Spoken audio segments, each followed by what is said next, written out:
Hey everybody, it's Mars, and today I'm going to do a video that is definitely different than my normal videos. I did a video like this in the past and I disabled like comments and stuff because I was afraid of the backlash I may get because of the video. It had to do with living near a border, growing up, things in Mexico. So yeah, so this is going to be a completely serious subject. But yeah, I was informed on Facebook, of course, by a friend of mine who posted a link to an article that came out on, what date was this?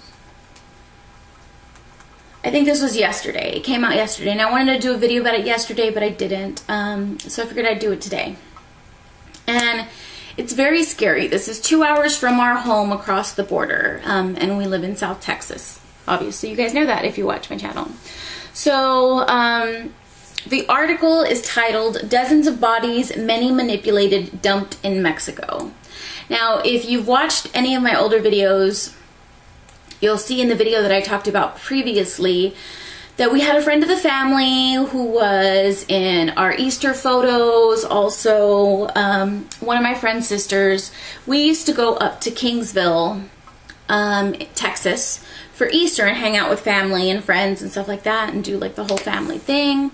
And one of the photos we have my sister's friend, and that was Mark Kilroy.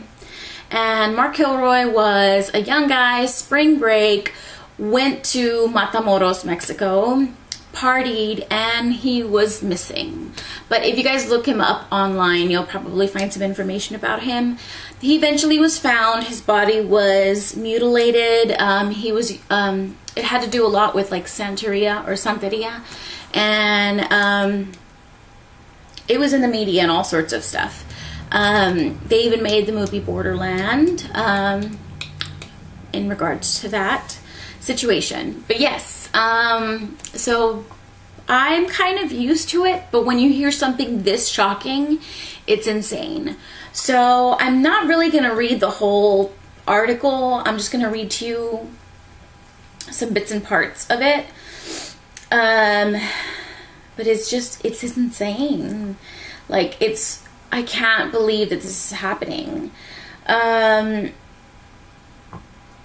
I don't know, I'm just kind of speechless. I'll read you the first thing. It says sorry. This was in Mexico City. Mexican authorities responded to an anonymous tip discovered about 50 mostly mutilated bodies dumped on the side of the highway between Monterrey and the U.S. border, a region where rival gangs are battling for control over lucrative drug trafficking corridor. So there's been a lot of like drug wars going on ever since the whole situation with what was it, their president, or let me see. Well, they decided to crack down on drugs. So ever since they did the whole drug, like trying to control, it became like this huge war. So now there's like this, oh, I don't even know how to like put it into words to where you can know how bad this is. If you cross the border here, there's tanks, federales, like it is not safe. A lot of people don't go to Mexico anymore because of stuff like this. It says the bodies of at least 43 men and half a dozen women were found Sunday in plastic garbage bags near the town of, oh, I can't say that, Cadereyta Jimenez, the location of the large state-run oil refinery. Officials in the state prosecutor's office told The Times. The exact number of dead bodies were being sorted out, made unclear by the conditions of the body. And what they meant by that is that a lot of them were decapitated, their feet and hands had been cut off. Usually that's done so that bodies can't be identified. But that wasn't the case. A lot of these people, judging by the tattoos on the bodies, and they also spray painted them with messages alongside their bodies. They belonged to another drug cartel, and they were killed by rivals.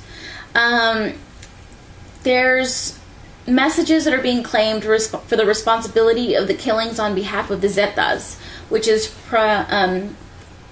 pretty much one of the drug gangs that's in this area. It seems like, based on the information that I'm reading here, is that it says the fight amongst drug cartels has boiled down largely to the battle between the Zetas, known for their viciousness, and the Sinaloa group, the oldest and largest trafficking network in Mexico. The Zetas once controlled much of northeastern Mexico, but the Sinaloas, I'm probably saying that wrong, Sinaloas loyalists have steadily moved into the region and allied themselves with the Gulf Cartel, formerly dominant group that created the Zetas, and then they turned on them. It says more than 50,000 people have been killed in Mexico since President Felipe Calderón launched a military-led assault on powerful drug cartels in December of 2006. So since then, it has been crazy, like the things that you read in the news. And a lot of you probably you'll be oblivious to all of this because you don't live near a border or you don't read the news. I don't read the news. But amazing as it is that I get a lot of my news from Facebook and from YouTube. So, yeah, it's just been crazy. It says earlier this month, 15 bodies were discovered on the road to Chapala, Mexico, a popular retirement community for U.S. citizens in Jalisco State.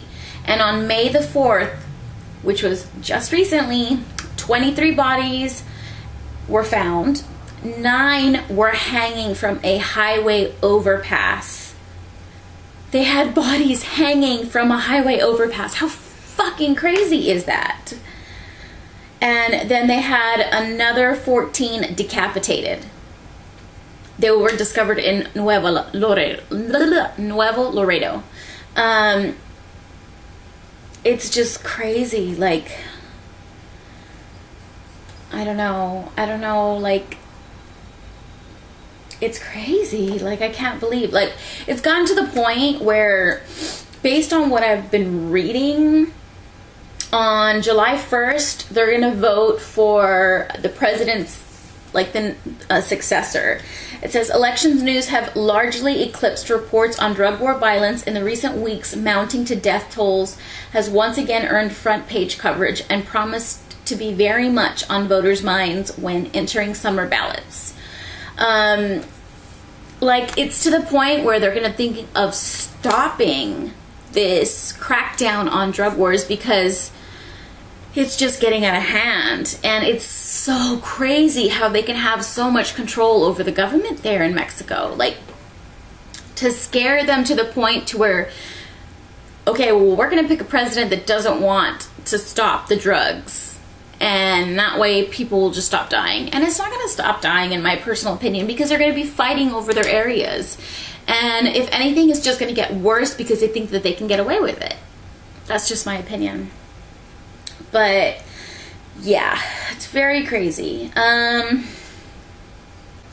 So then also, if you read further down the column, it says that the discovery of numerous bodies have been painfully a routine thing in Mexico, with rival gangs often leaving their victims in public venues on purpose, warning their enemies. In Veracruz, 96 bodies were dumped in public square alongside roads in a 3-week period last fall. A spate of killing that signaled signaled a campaign by Sinaloa allies and oust the Zetas there. The violence is part of the war and retribution between the Sinaloa and the Zetas, and it just shows here that they're just trying to see if they can crack down on it. For criminal groups, the game is clear. Take the war to the rivals' territory, heat up the plaza, Hope said. They've learned that authorities will follow the bodies and not go to where the kill orders are given. So it's almost like, okay, like, if we drop off these bodies in their territory, then they're going to see it in their news because it's our warning to them. So the media is working perfectly for them. That's just crazy. Also, over the weekend, gunmen attacked the offices of... Also, over the weekend, gunmen attacked the offices of newspapers in Nuevo Laredo. No one was hurt on Friday in the evening, but now the newspapers, which is El Mañana, long ago stopped reporting on cartel violence because they were scared. Like, that's just crazy. And that's like 2 hours from my home.